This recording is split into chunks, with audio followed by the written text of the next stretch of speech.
Hey guys and girls, my name's Alan and welcome to this gameplay commentary. As you can see, today is the turn of Black Ops 3 multiplayer, and the match we're about to watch is a gun game that I played a few months ago now. In previous commentary I did say that I'm not really enjoying gun game in Black Ops 3, which is a shame because I really did like it in Black Ops 1 and Black Ops 2.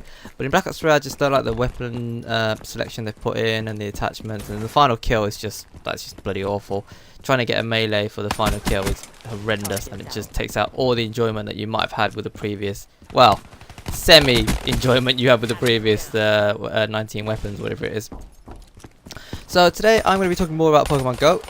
Yes, I still don't have a topic I want to talk about yet for Black Ops 3, apart from various minor things which don't really warrant a full gameplay commentary. So I'm going to talk a bit more about Pokemon Go. I'm hoping you are still enjoying it. As I say, I'm just talking about it because I feel it's quite a decent topic. Well, I haven't told you what the topic is yet, but I feel it's a pretty decent topic to talk about. But just before I get down to today's topic, there is one thing I wanted to mention. If you watch my previous gameplay commentary, I did mention that I've got some time off coming up at the end of August, start of September, and I sort of jokingly said out loud, wouldn't it be fun if Battlefield released the Battlefield 1 beta, open beta at the same sort of time? And it just so happens that they actually are going to do it. Not because I asked them, well, I didn't actually ask them, but not because I brought it up or anything, but just it just happens to be that it coincides with it, and it's quite lucky, I suppose. So I'll be able to play a few days of that, put in some hours, get some gameplay for you guys and girls to enjoy. Obviously, just get some first impressions on it, because I haven't played any of like oh bloody hell, did I just get a frenzy kill there? I haven't been to any of like the game conventions or anything like that, so I haven't played the game at all yet. So I'll be looking forward to trying it out for sure. And as I said, I've already pre-ordered it for October, so I'm hoping it's good. And if it isn't, then obviously I'll just cancel the pre-order. Right, that's the whole point of an open beta. So yeah, so today's topic, as I said, will be a Pokemon Go topic, and the topic I've chosen is the subject of GPS spoofers and people who play on PC basically and can effectively teleport anywhere they want in the world. Now, I live in an area where there's only 2 Pokestops and 2 gyms in my immediate area. I don't really go to the gyms, so that's neither here nor there. And I think 2 is quite decent given the size of my location.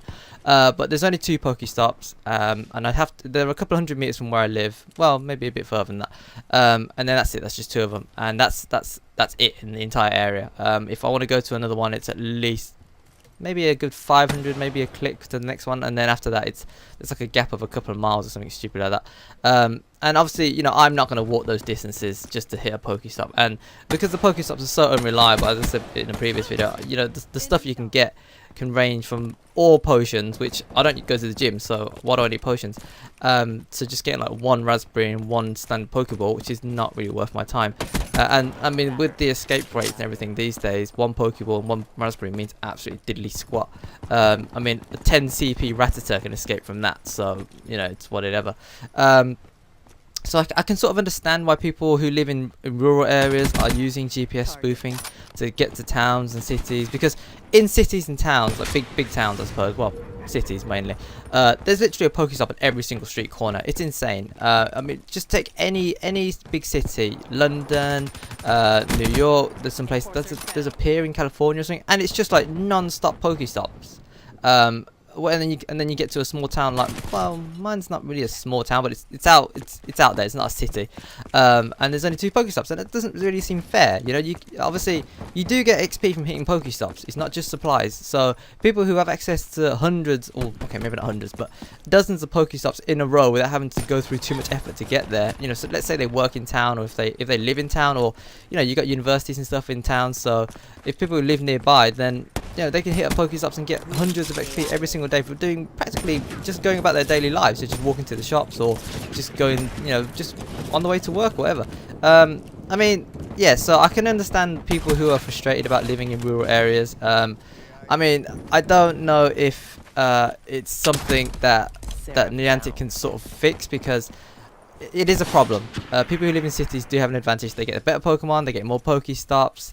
And people who live in their rural areas just don't get anything. They don't get any Pokemon. Well, they get very few Pokemon. Certainly not many rare ones, if any at all. And very few Pokestops. So what few Pokemon there are, they struggle to catch anyway. And it's just bad. So I don't know. I mean, does it justify people spoofing? I don't know. I mean, that's for you to decide. Everyone's different. But I just feel that there's a reason why people are doing it. And of course, there's always going to be people who cheat. You know, there's always going to be those that actually use the game to try and abuse the system. You know, go to California, go to London, go to New York Central Park just to get Pokemon, and they don't care about the game. They just want to do it for the sake of doing it. There's always going to be people like that. But I think there genuinely are people out there who are spoofing because they have no other options, because they live miles away from the nearest Pokestop, because they can't actually physically get to places where there's decent Pokemon to catch. So yeah, that's just my thoughts and opinions on the subject. I can sort of understand why they do it. Whether or not it's justified, well, I mean, everyone's got their own opinions on that, so I can't really say. But I mean, let me know in the comment section below what you think about GPS spoofing. Do you think it's a proper cheat, or do you think you can understand the same as I can why people are doing it, or do you think that it's Niantic's fault? And if they were made on a better locations for Pokemon, then people wouldn't have to do it, right? And especially with Pokestops as well. Anyway, so that'll do it for today's gameplay commentary. As you can see, I got set back 4 times in that game. 4 times! And I still managed to come back from a big deficit to take the win. That's perseverance for you, boys and girls. Anyway, that'll do it for this video. If you enjoyed the content, consider tapping that like button. I really do appreciate it. And until next time, thanks for watching, thanks for listening, take care, and I will see you later.